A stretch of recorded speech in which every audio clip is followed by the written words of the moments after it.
everybody. I'm Nicole. I'm Lindsay. And I'm Sarah, and together we're the co-founders of Whale Tales, a living library of cetacean stories. Today we are diving deep with sperm whales. Plus, we pulled our patrons for this month's Fun Flipper Fact. So sit back and enjoy as we dive right in. So first, before we get started, we have some housekeeping, because I guess we're an official podcast now. I don't know, that's what they call it. So as you probably have heard already, on the 4th of September, it was announced that there is a new baby in the Southern Residence. J57 was born to Taliqua J35, who became more famous than she already was 2 years ago with her dead calf and her tour of grief. And it was just announced today that while the day we're recording, that they did get a shot of his underside and he's been identified as a boy. So now we know. Hooray, hooray, hooray, hooray, hooray, A boy. hooray. We still, according to the photogrammetry that was taken in the past couple of months, there's still potentially pregnancies, I think, in one other J female and I think a K and an L as well. So we will see what happens. The Southern Residents have actually been around a little bit more in September. They have been finding salmon in the estuaries out of the Fraser. So they're eating where they used to be eating, and hopefully they will keep finding food, and hopefully we'll have 3 more births to tell you about at some point. We've had calves in December and January before, so they are pretty sporadic with their birthing. Hey everyone, it's Lindsay breaking in for some more exciting Southern Resident news. We recorded the episode on the 23rd, at which point we talked about J57 and how he is a boy, and that's very exciting, and we talked about the other pregnant females in the Southern Residence. And then today, Friday, September 25th, it was announced that J41 has given birth to a new calf who will be named J58. If there are any other news items before next Wednesday when this podcast comes out, we probably won't have enough time to sneak them in. So you can always follow us on social media to get all the news on the Southern Residents as well as cetaceans all over the world. In the meantime, we're very excited about these 2 new calves, bringing the Southern Resident population up to 74, which is fantastic. And we still have, I think, 2 more pregnancies in the Southern Residence that will hopefully be successful sometime in the next couple of months. So that's great news, and on with our regular scheduled podcast. Plus, September 30th, the day that this episode is getting released, is International Podcast Day. So in celebration, we wanted to say thank you to all of our listeners, and especially to everybody who has taken the time to leave us a rating or a review. Thank you so much. We love hearing from you. Thank you. It really, really makes our days / weeks sometimes, every time that we get a review from any of you. So thank you again I know it takes time, and that is really wonderful, because we get really overly excited anytime we get feedback about the episodes. And speaking of reviews, the featured animal of today's podcast has been requested a surprising number of times in reviews. We heard you, and now we are here to discuss sperm whales. Hooray! Hooray! Hooray! Okay, so some sperm whale fast facts. They are the largest toothed predator in the world, which I didn't realize. I mean, it makes sense because, I just never clicked onto those facts. Yeah, I don't think I ever thought about it predator style. But yeah, that tracks. In weight, females can weigh around 20 tons and males can weigh 50 tons, which is insane. Females get up to be about 40 feet long, and males are about 52 feet long. They are found in all the deep oceans, from the equator all the way up to the edge of the pack ice in both the Arctic and the Antarctic. They do migrate, but their migrations are not very well understood or predictable. But that also might have to do with the fact that they're not well understood. In the mid-latitudes, not the tropics or the poles, they seem to migrate north or south depending on the seasons, moving towards the poles for the summer. But those in tropical, so the tropics and subtropics, they don't seem to migrate. But there's not a huge accounting, I don't think, of actually individuals. Might be more about where they are seen at different times of the year. They eat a large variety of food, but their primary prey are giant squid, but they will also eat deep water sharks, skates, and all kinds of fish. An adult sperm whale can eat up to a ton of food per day. Can we also just take a moment to acknowledge and do the obligatory, like, what? That they eat giant squid. I know. Yeah, they eat giant squid. It's ridiculous. Is that the in the New York Museum where it has the diorama, for lack of a better word, set up of them fighting, of a sperm whale and a giant squid? Like, it's down in a corner because it's supposed to be that's really what it is. dark. Because it happens really, really deep down in the ocean.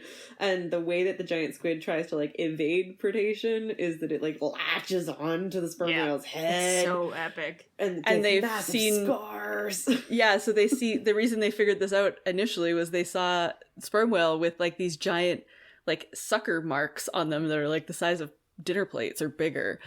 Giant squid are really big. I think it's the museum in South Australia in Adelaide, and they have a mock-up of a giant squid that runs vertically, and it's like next to the elevator shaft of this 3-story building. Oh, cool. It's really cool. So population-wise for sperm whales, there's no exact accounting, but the current best estimate is that there's between 300 and 450,000 individuals. Their status is endangered, and the main current threats for them are vessel strikes, entanglement in fishing gear, ocean noise, marine debris, climate change, ocean spills, and contaminants. So all of them. Yes. But they are in better shape than they have been in the past. Hooray! Lindsay, do you want to talk a bit more about where their name comes from? Yeah, before we get any further, we got to address the largest tooth predator in the room. If you want to dig a little deeper into that ridiculous laughter, you can read Nicole's naming of things about this animal. It is for adults only. As like more and more of my naming things are turning out to be, I don't know why that's happening. Anyway, so, get your immaturity out of the room, because these animals are actually named after a waxy substance, spermaceti, which is found in their heads. All right? The exact opposite part of their body what you're thinking about right now. Spermaceti was used in oil lamps and lubricants. Sorry, there we go again. And candles. Like industrial lubricant. I know that. Oh boy. And because of these uses, sperm whales were a target of the commercial whaling industry from 1800s to the 1980s. Whaling greatly reduced the sperm whale population, and the International Whaling Commission placed a moratorium on commercial whaling in 1986. The immense forehead of sperm whales is possibly the largest and one of the strangest anatomical structures in the animal kingdom. It actually contains 2 large oil-filled compartments known as the spermaceti organ and junk. I love the difference in the names of those 2 organs. The guy who was writing that paper in 1849 or something, definitely forgot that he was presenting and was like, oh no! Yep. Placeholder name left in for print. Well, so when I was digging into this, it comes from whaling, and they did recognize that there were 2 organs, and the whalers would call the spermaceti organ the case, and then the other organ the junk. And then someone just decided to give the case the fancy spermaceti organ, and they never renamed the junk. Horrible. Can we have a naming contest or something? It's so awesome. Can we get Twitter on this? Anyway, these compartments constitute up to 1/4 of the sperm whale's body mass and extend 1/3 of the total length of the whale, which is insane. Yeah. For something that's in their head.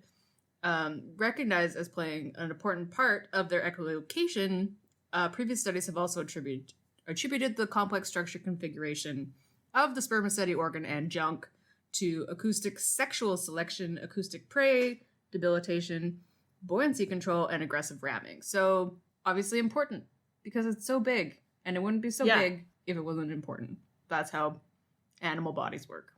True that. And plant bodies. All living bodies, really. That's how evolution works. Yep.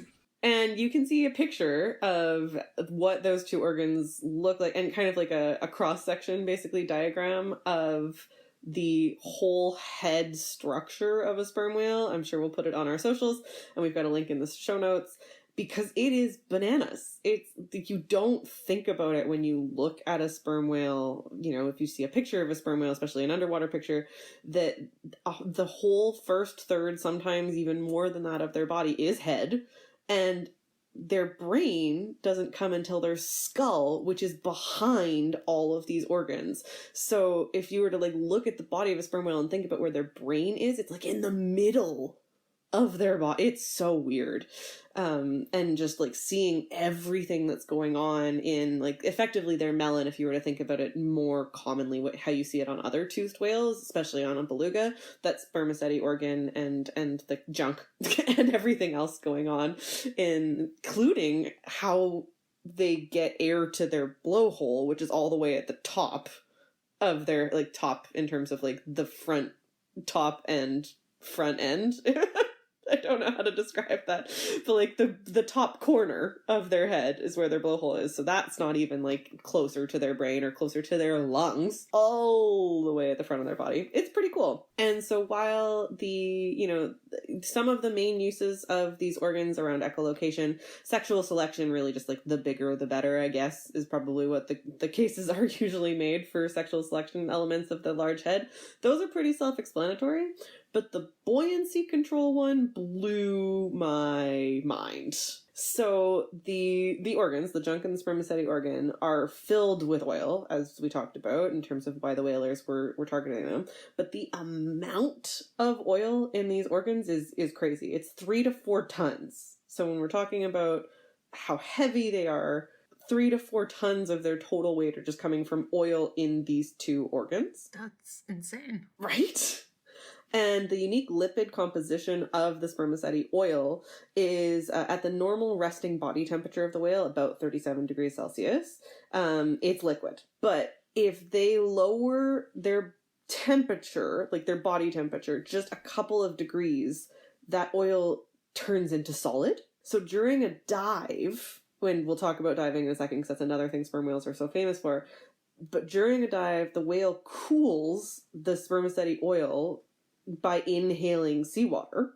And that, I mean, obviously it's also cooler at deeper temperatures, but their body temperature doesn't change that much. So they actually inhale seawater in order to cool that oil so that it becomes more solid and dense, changing their buoyancy to match the density of the deeper water they're in. I guess that explains why their nasal passage, like their blowhole's at the very front of the body, but then it doesn't go back to meet the rest of their respiratory system. Like that nasal cavity goes right through the spermaceti organ in the junk area. Mm-hmm.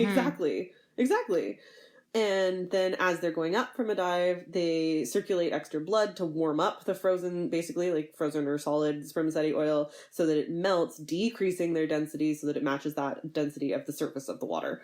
This is insane. I just had never heard of this before. I can't think of ever hearing about any animal doing something like this in this way. And it was so cool. And there's a full paper that was published by M. Clark looking at this specific discovery around the oil in the spermaceti organ and the junk. Highly recommend. It's crazy. That's awesome. So the other cool and unique thing, I think, about sperm whales is their extreme sexual dimorphism, and extremes both in terms of physical appearance, but also like general biology. So, I mean, we're all pretty familiar with killer whales, and male killer whales do look different because of their large dorsal fin than female killer whales.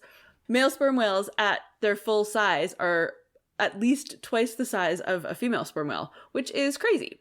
And how that kind of works is that female sperm whales reach their sexual maturity at about 9 years old. So they're about 29 feet long. Their growth slows, like they'll still grow slowly, but much slower. And at that point, they will produce a calf about once every 5 to 7 years. They have a pretty typical cetacean gestation period, 14 to 16 months. And they will produce a single calf at a time, almost all the time. And that calf is 13 feet long, roughly. The calves will nurse exclusively for the first year, and then we'll do a mixture of nursing and solid food until they're several years old. Contrast this with males. So until that sort of 9-10 years of age, males and females are about the same size. Maybe males are slightly larger. But the males keep growing well into their 30s. They don't reach their full physical maturity until they're about 50 years old, when they're 52 feet long. So their puberty is prolonged. It'll keep going until they're at least 20 years old, and probably longer. They can be sexually mature when they're around 20, but they don't generally actively participate in breeding until their late 20s, which is, I don't think, super unusual in the animal kingdom for that to happen, because like females are the limiting factor in mammalian reproduction. So, and the females, like, they can only have one calf every 5 to 7 years, whereas males can have many calves every year. So the females need to sort of start sooner, but it's just, it seems really exaggerated in the case of sperm whales. So that's pretty crazy. Is there, Nick, did you find any evidence as to why it's so extreme? Is it literally just for, look at me, I'm the biggest? That was all I could find. And that obviously isn't studied particularly well. Because, I mean, truth be told, sperm whales themselves aren't studied particularly well. Especially behaviorally. Yeah. Mm-hmm. Yeah. Absolutely. The crazy thing was just that I think they kind of form, what was really interesting to me, I guess, is that there is evidence that sort of the teenage sperm whale males do form the same sort of like boy gangs that bottlenose dolphins form and beluga males form, and you see in some other toothed whales and dolphins. But in most of those other species, those male groups are formed in order to give that group of males the best chance at finding a mate, and they work kind of collaboratively and sometimes quite roughly to find a maybe not so consensual mate in some cases with some species. Sperm whales, that doesn't seem to be the case at all. The male groups just kind of go off and have fun and do, boy sperm whale things. Maybe the deep diving is like, because they are such big divers, which Lindsay's going to talk about, maybe that diving is like a really big skill that takes a long time to, perfect, and that's what they're doing. I don't know. Maybe. And then it's once they've spent, sometimes up to 10 years in one of these little like boy groups that they're like, okay, I'm ready. Now I'm going to be a loner sperm whale. Because it's usually at that point that they break off, and the males especially become quite isolated or solitary animals. And then that's when they start looking for mates. So it was why did they have to strange. break up their gangs? I know. It's just different compared to what we see in a lot of other toothed whales. Yeah, it's very different. And there's entirely possibly a lot more complexity to it that hasn't been studied. Yeah. Lindsay, do you want to talk more about their diving? Because that's the other amazing thing about sperm whales, I think. So they are world-class divers. They hunt for their food, obviously, with the giant squids and etc. During their deep dives, and their dives routinely reach depths of 2,000 feet and can last for 45 minutes, which is a really long time. And they're also capable of diving to depths of over 10,000 feet for over 60 minutes. So that's insane. And after the long deep dives, they come to the surface to breathe and recover, unsurprisingly. And the way that they do that is also pretty crazy. They hang vertically in the water. I was almost going to say air, which would have been extra crazy. Extra crazy. The whales are found to spend 7% of their day in these vertical sleeping positions near the surface, where they nap for 10 to 15 minutes. So I think I have some photos that I can put up, and they'll share some links in the show notes of these. So they're not like nose to... they are vertical, but they do have their blowhole up, and that might be one of the reasons why their blowhole is so close to the top. So that they can sort of passively breathe? Yeah, so they can breathe and not have to like swim all the way back up again to and completely change position. And when you think about the volume of this like liquidy, low-density oil that's in the front third of their body, it makes sense that that's their like resting position is oil up. Yeah. Yeah. Yeah. So it's a really like you can see the photos when we show them. It's a really weird thing. Like I know we've talked about whales sleeping in the past, and it's a very strange, complex thing, much more complex than how we go to sleep, of course, because we don't live in the water and breathe air. But they're like, everybody else, all the other cetaceans are like, yeah, we can sleep and it's cool. We're just gonna make it more complicated. And cooler looking. Yep, we're cooler looking than you guys in your resting lines. Boring. Yeah, we look like underwater forests made of whales. Yeah, they're sort of almost eerie looking. Yeah. And from the surface, you could completely miss it because the part of their body that is hanging out at the surface, especially if it's a choppier day, you wouldn't see. They don't have a dorsal fin that's sticking up alongside them. It's just this really, relatively, body size speaking, small part of their body. And then it's the underwater shots of this behavior that just blow me away. That's so, eerily beautiful. So the last thing we wanted to say about sperm whales specifically is that there are two other toothed whales that are named sperm whale. There is the dwarf sperm whale and the pygmy sperm whale, both specific and different species that are also significantly smaller than sperm whales, like itty bitty comparatively speaking, and also really don't have that much to do with sperm whales, but just like got their name, and they are very cool and deserving of their own podcast. So we will do an episode on them in the future, and we're not going to try and lump the pygmy and dwarf sperm whales in with the true sperm whales today. I know even less about them than the full-size sperm whale, so I'm looking forward to that episode also. We want to do a thank you again to our patrons. It really is incredibly cool and wonderful and just the greatest that those of you listening who have gone out of your way to support us on Patreon are doing that. Thank you so much. If you haven't heard about our Patreon, we have a Patreon at patreon.com/whaletales. Patreon is a site where you can support creators that you like the work that they are doing for as little as $1 a month, and in exchange you get some fun rewards. Lindsay, what are those rewards? Well, we have a bunch of different kinds, and you can look at all of them on our page, but they include things like merch discounts and a weekly newsletter full of news and updates and stories, as well as we have some watercolors. There's a logo and also a humpback watercolor painted by our very own Nicole. And you can also get to vote when we do Fun Flipper Facts. What? Thank you very much to everybody who is able to support us in this way, and thank you for voting on Fun Flipper Facts. And if you aren't able to become a patron, we completely understand. Thank you for even thinking about it. So if you do want to continue to support us, tell people about the podcast, share it amongst your friends, and if you can leave us a rating or a review, you will absolutely make our day. So now it's time for Fun Flipper Facts. Fun Flipper Fact. Fun flipper fact, fun flipper fact, fun flipper fact, it's fun flipper facts. That was really bad. I'm sorry. I don't know what happened to my voice there. It's cold season. That is. Oh, I was unprepared for what that would do to my throat. Apologies, listeners. So, speaking of our patrons, we did have a Fun Flipper Fact poll for this episode. So we had the theme, if anybody guessed it, because I try really hard to make these have a theme, even though they only make sense to me. The theme was whales with weird heads. The bowhead whale got 11% of the vote. Belugas got 33%, and our winner with 56% of the vote is the melon-headed whale. Spoiler alert, not a whale. Moving on. Nicole? So melon-headed whales are awesome.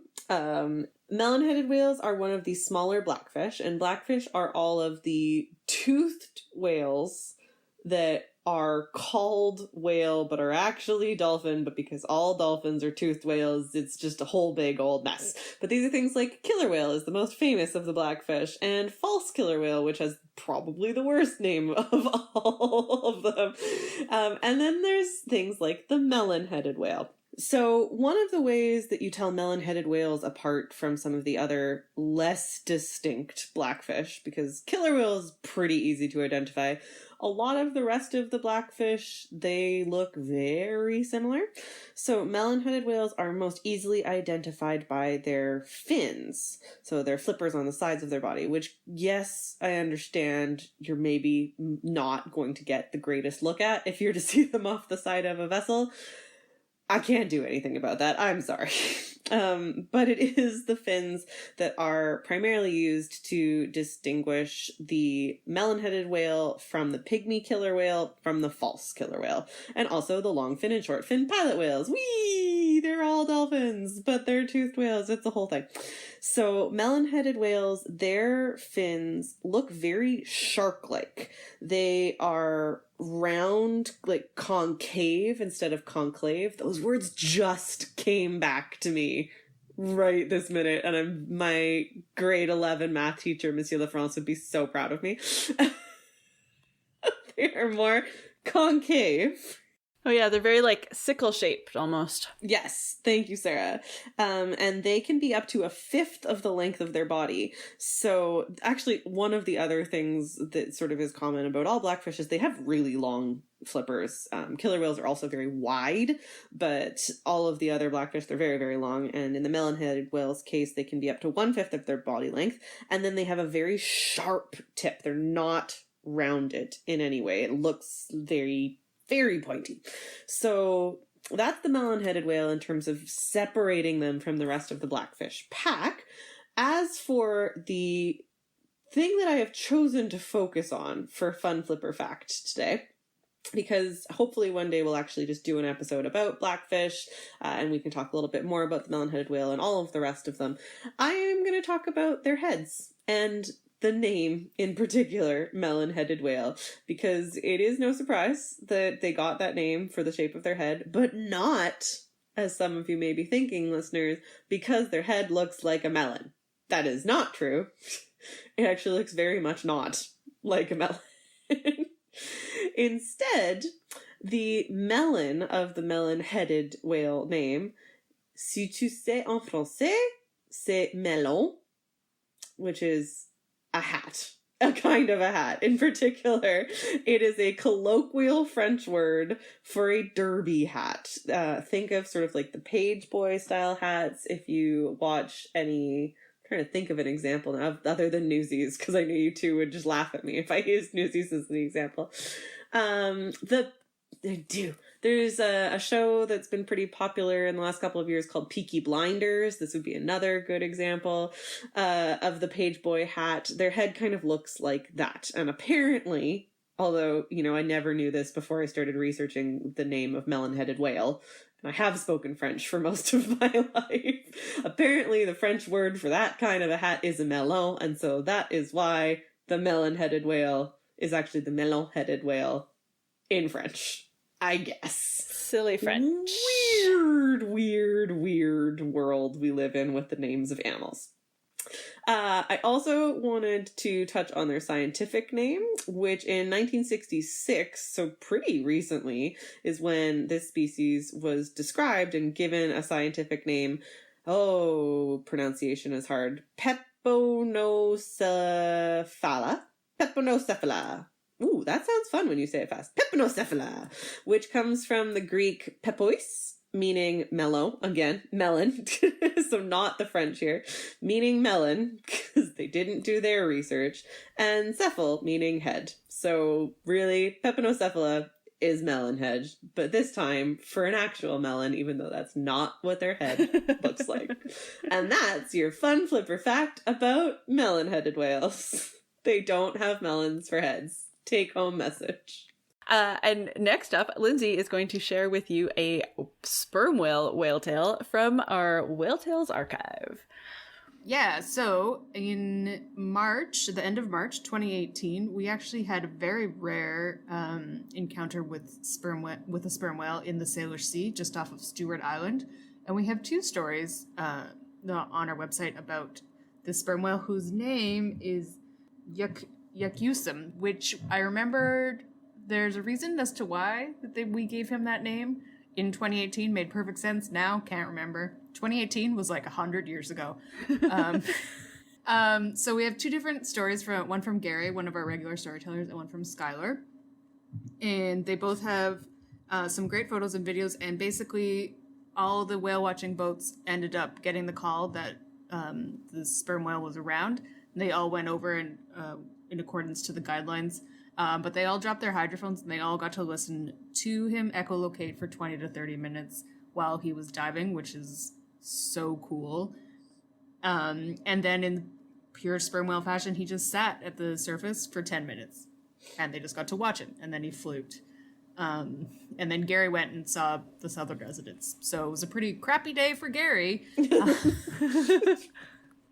But yeah, this was a huge news for everybody in the whale watching community in the Salish Sea that spring. Seeing a sperm whale up here, I don't know.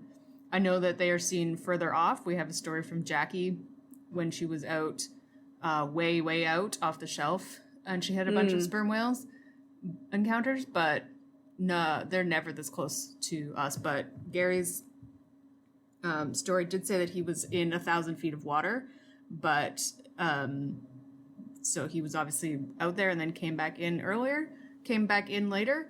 But yeah, it was just a super rare encounter, and we had 2 people that were lucky enough to see him, which is incredible. We also have over almost 50 sperm whale stories on our website, a bunch from Western Australia and the Azores, and from Jackie, as I said, and some other places, because sperm whales are found all over the place. Ashley, our storyteller who was on last week, saw them in Norway.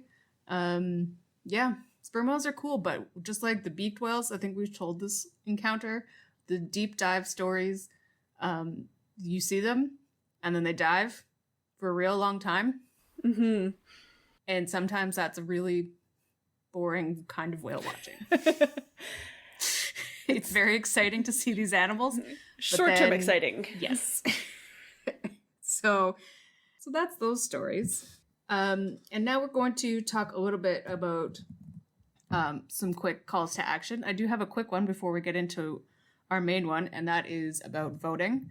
As you may know, if you live in BC, we have a provincial election coming up at the end of October.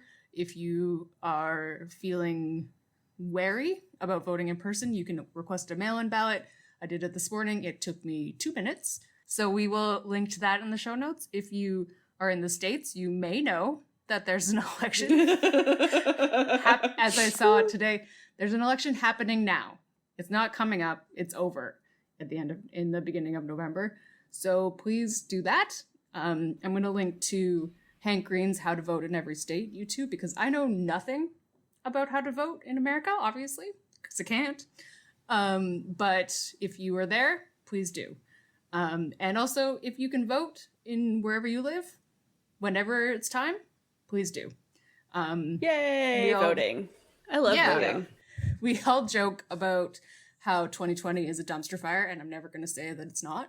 But COVID and climate change don't give a rat's ass about the Gregorian calendar. This isn't going away. So vote is the best way to let your voice be heard and hopefully fix something. And now on to our less dark and more spooky CTA. Yay. Obviously, Halloween might, depending on where you live, look a little or a lot different than usual. Probably, hopefully, no Halloween parties. I have no idea what happens with trick-or-treating or like anything, but I saw a thing that's like a big long drop thing where you stick the candy in and then it zooms down. I was like, just throw candy at kids on the street. Yeah, but like, I don't know. I work from home. I'm on video meetings. I could have a costume from the waist up. Seems like an easy way to have a easy at-home costume without having to leave my house. I'm sure there's going to be lots of cool things to do. My thought would be to make it more environmentally friendly and sustainable in other ways. Dig around your house. Do you have any old costumes that you could repurpose? Make like kooky and 2020 themed? Also, if you're not leaving your house, you might be able to get away with techniques and materials that you wouldn't normally be able to take outside, like toilet paper rolls or paper, things like that wouldn't make it if you had to leave your house. But if you're just sitting at your desk, who knows what you could do? Except don't waste the toilet paper. Unless you're... No, I meant the empty roll. The empty roll. Unless you're going as toilet paper, as an homage to 2020.